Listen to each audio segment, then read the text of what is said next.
నమస్తే, welcome to our channel. నేను మెస్సిరి. కడప నుంచెల్లి వైసీపీ బరిలో నుంచెల్లి అయితే మరి అవినాష్ రెడ్డి తప్పుకుంటున్నారా? అసలు ఏం జరగబోతుంది కడపలో? షర్మిల గారు అయితే కొన్ని వ్యాఖ్యలు చేశారు, కొన్ని క్వశ్చన్స్ అయితే అడిగిన సందర్భం అయితే మనం చూస్తున్నాం. సో ఇవన్నీ అసలు ఈ కథ అంతా ఎటు తిరుగుతుంది ఏంటి అనేది మనకు వివరించడానికి మనతో పాటు ఉన్నారు ప్రముఖ రాజకీయ విశ్లేషకులు అంకమరావు గారు. నమస్కారం సార్.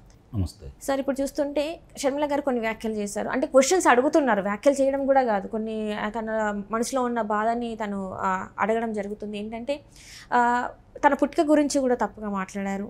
ఇవన్నీ జరుగుతున్నా కూడా ఎందుకు అవినాష్ రెడ్డి గారిని మళ్ళీ సీట్ ఇచ్చారు?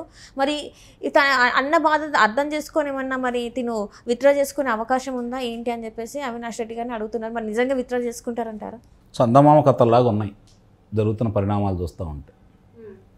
చందమామ కథల్లో కూడా కాస్త జనరంజకంగా కొన్ని రచనలు జరిగి దాన్ని ఆ రోజు చిన్నపిల్లలకి చెప్తూ ఉండేవాడు. ఇప్పుడు ఈ జరుగుతున్నవి కూడా అలానే ఉంది. చెల్లెళ్ళు ఓడిపోబోతుంది అనే బాధ ఉన్న వ్యక్తి చెల్లెల్ని గెలిపించుకోవడానికి ప్రయత్నం చేయాలి. అదే ఆ అమ్మాయి అడిగింది కూడా. చెల్లెల్ని గెలిపించుకోవాలన్నప్పుడు అవినాష్ రెడ్డి గారి నుంచి విత్డ్రా చేయించాలని కదా ఆమె కోరిక. నిన్ను గెలిపించాలని కాదు కదా ఆయన మాట్లాడుతుంది. నీకు సంబంధించినంత వరకు ఆమె ఇప్పుడు షర్మిల గారు ఒక మాట కూడా అన్నారు, వివేకానంద రెడ్డి గారు ఓడిపోయినప్పుడు ఆయన ఎంత బాధపడి ఉంటారు, దాని గురించి నువ్వేమన్నా ప్రస్తావించావా? ఆయన ఓడించింది భాస్కర్ రెడ్డి గారు, అవినాష్ రెడ్డి గారు అని చెప్పని ఆయన చెప్పారు బహిరంగంగా. మరి వాళ్ళని ఏమన్నా ప్రశ్నించావు? మరి తిరిగి వాళ్ళకి నువ్వు ఎలా అవకాశం కలగజేసావు? ఈరోజు షర్మిల గారిని ఓడించటానికి ఇంతమంది మార్బలాన్ని నువ్వు దించుతున్నావు అని చెప్పని ఆమె మాట్లాడుతూ ఉంది. ఇప్పుడు రెండు విషయాల గురించి మాట్లాడుకుంటూ ఉంటే ఇక్కడ షర్మిల గారి మీద చెల్లెలు ఓడిపోతుందని బాధ ఆయనలో ఉందా, లేకపోతే హేళనగా మాట్లాడుతున్నాడా?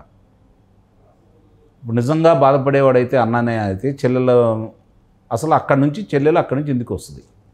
ఆమె పదవి ఇవ్వాలనే కోరిక కనుక నీకుంటే 25 నియోజకవర్గాలు లోక్సభ సభ్యుల్లో మామూలుగా దళిత వర్గాలకు కేటాయించి నీ తీసి పక్కన పడేస్తే మిగిలిన దాంట్లో ఎక్కడో చాట ఇవ్వచ్చు కదా. ఇవ్వలేదు. 175 నియోజకవర్గాల్లో ఇందాక నేను ఉదరించినట్టు వాళ్ళని తీసేస్తే మిగిలిన వాళ్ళ చోట్ల ఎక్కడో చాట అవకాశం కల్పించవచ్చు కదా. కానీ ఆమెకి నీ రాజ్యాధికారంలో పాలు పంచుకోవటం నీకు ఇష్టం లేదు, ఆమెకి పదవులు ఇవ్వటం నీకు ఇష్టం లేదు. ఇది తేలిపోయింది కదా. ఈరోజు కావాలని చెప్పని ఆ అమ్మాయికి షర్మిల గారికి ప్రజాదరణ పెరుగుతుంది కాబట్టి ఏదో విధంగా దాన్ని దూరం చేయడం కోసం రాజశేఖర రెడ్డి గారి కుమార్తె కాదు, రాజశేఖర రెడ్డి గారి వారసురాలే కాదు, కాంగ్రెస్ పార్టీలో కీలుబొమ్మ, చంద్రబాబు నాయుడు చేతిలో కీలుబొమ్మ, ఇవన్నీ మాట్లాడుతూ ఉన్నాము. అంటే ప్రజల్ని ఆమెని దూరం చేయాలని మీరు ప్రయత్నం చేస్తూ ఉన్నారు. అంటే ఇప్పుడు తను ఏమంటున్నారంటే మనమే మాట్లాడాం సార్. ఏంటంటే తనది అవినాష్ రెడ్డి గారు చిన్నపిల్లడు, తన రాజకీయ భవిష్యత్తుని నాశనం చేయడానికి షర్మిల గారు ఇంకా సునీత గారు ప్రయత్నిస్తున్నారని చెప్పి తనే మాట్లాడడం జరిగింది. అది మనమే చేసాం. మరి ఎందుకు ఇలాంటివి చేస్తున్నాడు మరి తను? ఇప్పుడు సహజమే. ఇప్పుడు వాళ్ళ కట్టుకున్న చీరల మీద గురించే మాట్లాడారు కదా. ఎందుకంటే గొప్పగా మాట్లాడతారని మనం ఎలా భావిస్తాం చెప్పండి. ఇప్పుడు నటించటానికి కూడా మామూలుగా చాలా నేర్పు కావాలి, అలాగే మాట్లాడాలన్నా కూడా చతురత కూడా కావాలి. అవి రెండూ ప్రదర్శిస్తున్నాడు ఆయన, ఎలాంటి సందేహం కూడా ఏం లేదు. ఇప్పుడు చెల్లెల మీద అంత అపారమైన ప్రేమ ఉన్నప్పుడు నేను ఉదాహరించినట్టు ఏదన్నా పదవన్నా ఇవ్వాలి కదా. లేదు ప్రత్యక్ష ఎన్నికల్లో కాదు, కనీసం రాజ్యసభ కన్నా పంపించాలి కదా. ఎవరెవరినో పంపించావు కదా రాజ్యసభకి. నీ తండ్రిని చంపారు పలానా సంస్థ వాళ్ళు, రిలయన్స్ వాళ్ళు అని చెప్పిన వాళ్ళ మీద అభియోగం మోపి నువ్వు ప్రజల్ని వాళ్ళకే రాజ్యసభ ఇచ్చావు కదా, వాడు కోరిన వ్యక్తికి, వాళ్ళ జేబులో మనిషికి. అట్లాంటిది నీ చెల్లెలకి ఇవ్వలేకపోయావా? ఇవన్నీ ప్రజలు గమనించలేరు అనుకుంటే అది మనం కళ్ళు మూసుకొని పాలు తాగుతున్నట్టే, అంత తప్ప వేరే ఉండదు. ఇవన్నీ కూడా ప్రజలు గమనిస్తున్నారు. సరైన స్పందనలో భావోద్వేగానికి లోలయ్యారు. గత ఎన్నికల్లో జరిగినటువంటి కొన్ని కార్యక్రమాలు ఆయన కలిసి వచ్చిన ఎన్నికల ముందు బాబాయ్ గారి హత్య ఉదంతం కావచ్చు, విమానాశ్రమంలో జరిగిన కోడికత్తి ఉదంతం కావచ్చు, అమరావతి భ్రమరావతి కమ్మరావతి అని చెప్పిన విధానం కావచ్చు, కమ్మవారి కోసమే అమరావతిని తీసుకొచ్చాడు అని చెప్పని ప్రజలను నమ్మించడంలో విజయవంతమయ్యావు. కమ్మవారి మీద ద్వేషంతో అన్ని వర్గాలని దగ్గర చేర్చుకోవడంలో నువ్వు విజయవంతమయ్యావు. అయినా సరే 39% తెలుగుదేశం పార్టీ వచ్చింది అంటే ఎంత బలంగా ఉందో అర్థం చేసుకోవాలి. ఆ భయంతో 39% మంది ఉన్నారు, ఎలా దూరం చేయాలి అని చెప్పిన భయభ్రాంతులను గురి చేయడానికి ప్రయత్నం చేశావు. ఇవన్నీ కూడా ప్రజలు గమనిస్తూనే ఉన్నారు. ఈరోజు ఏదో చెల్లెల మీద అపారమైన ప్రేమ వలకబోస్తున్నట్టు మాట్లాడితే ప్రజలు దాన్ని ఆమోదిస్తారనుకుంటే మాత్రం ఇప్పుడు అమ్మాయి కూడా అదే కదా ప్రశ్నిస్తూ ఉంది, షర్మిల గారు కూడా. కాబట్టి సమాధానం చెప్పుకోవాల్సింది జగన్మోహన్ రెడ్డి గారే. అంటే మీరు ఒకనొక సందర్భంలో చెప్పారు, జగన్మోహన్ రెడ్డి గారు షర్మిల గారు ఇద్దరు కలిసి నాటకం ఆడుతున్నారు, ఇది నాటకంలో ఒక భాగమే అని చెప్పేసి అన్నారు. మరి ఇప్పుడు మీరు చెప్పండి, ఇది నిజంగా నాటకం అంటారా? ఇంకా స్టిల్ మీరు నమ్ముతున్నారా ఇది నాటకమే అని? వాళ్ళది నమ్ముతున్నాను ఇప్పుడు కూడా నేను. ఎలా సార్? అంటే ఇది చెల్లెలకి 87 కోట్ల రూపాయలు అప్పిచ్చాడు కదా, ఎందుకు ఇస్తాడు మరి? మరి అది అఫిడవిట్లో మరి పేర్కొనలేదు కదా. పేర్కొందా అమ్మాయి? తను పేర్కొంది, మరి జగన్మోహన్ రెడ్డి గారు పేరు అంటే నేను అది ఆయన ఏం చెప్తాడో మనకు అనవసరం. 82 కోట్ల రూపాయలు అప్పిచ్చాడంటే చెల్లెల మీద ప్రేమతోటి ఉండట్టే కదా. వదిన కూడా మరి వదిన దగ్గర నుంచి కూడా తీసుకున్నట్టుగా తను పేరు, అంటే ఆమె కూడా ఈమెకి అప్పించినట్టే కదా, అంటే ఆ అవసరాలు తీరుతున్నట్టే కదా. తన వ్యతిరేక ఓట్లు తెలుగుదేశం పార్టీ పడకుండా కాంగ్రెస్ పార్టీకి పడాలని చెప్పని ప్రణాళిక ప్రకారం చేసుకుంటున్నారని ఎందుకు భావించకూడదు?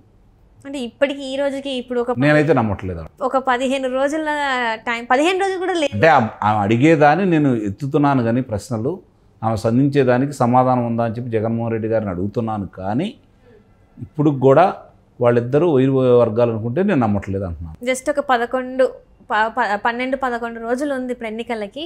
ఈ రోజు కూడా మీరు ఇదే మాట మీద నిల్చుంటున్నారండి. అవును. అంటే ఇప్పటికి కూడా వీళ్ళు సంధించే ప్రశ్నలన్నీ కూడా ముందే ప్లాన్ చేసుకుని మనం మాట్లాడుకున్నారా? మనం దాన్ని కొట్టిపారవేయాలి. ఎందుకంటే ప్రతి ఒక్కటి తను అడిగే దాంట్లో జనాలు మరి ఆకర్షితులు అవుతున్నారు. అంటే ప్రతిపక్షాలు అడగకుండా ఆ అమ్మాయి అడుగుతుందని ఎందుకు భావించకూడదు? ఇప్పుడు తను కూడా ప్రతిపక్షంలోనే ఉంది కదా సార్. ప్రతిపక్షాలు తెలుగుదేశం పార్టీ వాళ్ళు అడిగితే ఓట్లు వాళ్ళకి వెళ్తాయి. ఈమె అడిగింది కాబట్టి అడుబడే ఓట్లు ఈమె పడవచ్చు కదా. సో ఎటకేళ్ళకు వీళ్ళిద్దరు ఒకటే అని మీరు మాట్లాడడం జరుగుతుంది. మరి ఎందుకు జగన్మోహన్ రెడ్డి గారు ఈ రోజు కూడా మొన్న సభలో షర్మిల గారి గురించి ఇక్కడ ఏంటంటే ఆమె వాళ్ళు ఇప్పుడు ఒక వివేకానంద రెడ్డి గారి ఉదంతంలోకి వచ్చే తలికే ఆమె సునీత గారికి మద్దతు తెలుపుతున్నారు కాబట్టి, సునీత గారు పోరాటం చేస్తున్నారు కాబట్టి ఆమె మీద కొంచెం సదభిప్రాయం వ్యక్తం చేయాల్సి వస్తుంది షర్మిల గారి పైన. ఆ విషయంలో ఆమె చెప్పేది నిజం అని చెప్పని మనం భావించాల్సి వస్తుంది. సునీత గారి పోరాటానికి మద్దతు తెలుపుతుంది కాబట్టి, సునీత గారు పోరాటం చేస్తున్నారు కాబట్టి ఆ అంశాలు మాట్లాడినప్పుడు ఆమెకు మనం మద్దతు తెలుపుతున్నాం. అంతే తప్ప మిగిలిన విషయాల్లో వాళ్ళ అన్నా చెల్లెల విషయాల్లో మాత్రం నేనైతే మొట్టమొదటి నుంచి మీరు చూస్తూనే ఉన్నారు, నేను ఒకే దాని మీద నిలబడి ఉన్నాను. సో అంటే ఇది కూడా వాళ్ళు ఆడే ఒక నాటకంలో ఒక భాగమే అంటారు కానీ ఎక్కడ కూడా ప్రజల కోసం కాదు అంటారు. ఇది ఈ షర్మిల గారు కాంగ్రెస్లో ఉన్నారు. ప్రజల కోసం అయితే మరి 4 సంవత్సరాల నుంచి జరుగుతున్న విధ్వంసాలకు బజార్కి వచ్చి నువ్వు పోరాటం చేయాలిగా. ఇప్పుడు చేస్తున్నారు కదా సార్. ఇప్పుడు ఎన్నికల ముంగిట అదే నేను అంది, ఈ వ్యతిరేక ఓట్లు మీకు తెచ్చుకోవడం కోసం, తెలుగుదేశం పార్టీ పడకుండా ఉండటం కోసం చేశారని అయితే నేను భావిస్తున్నాను.